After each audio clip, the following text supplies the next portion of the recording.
हे एका कारणामुळे मला ही गोष्ट फार आवडते. काय ते सांगते. मग सगळ्यात आधी सकाळी उठले, देवपूजा वगैरे छान केली. छान अशी देवपूजा झाल्यानंतर प्रसन्न असं वाटलं आणि त्यानंतर सांगू काय तुम्हाला, भाज्या घरात काहीच राहिल्या नव्हत्या.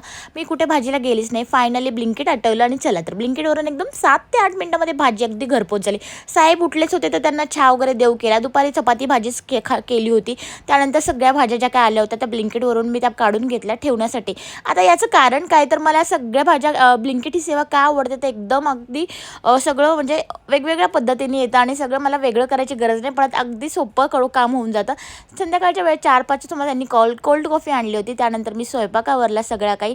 जेवणामध्ये मेनू आजचा होता बटाट्याची भाजी, खीर, पनीरची भाजी, चपाती, वरण भात वगैरे असं काहीतरी छान असं नैवेद्य दाखवून घेतला आणि हे चालले होते बाहेर. त्यांना म्हटलं मलाही यायचं. सो आम्ही दोघं बाहेर गेलो. त्यांच्यासोबत जायचं म्हटलं चान्स मारते. पिल्लूचा हात घट्ट पकडला काहीतरी छान. माझं बाबू माझ्यासोबत चालत होतं. त्यानंतर काम आवरलं छान असं. गल्लीतून आम्ही लोणाच्या घरी आलो. बाय.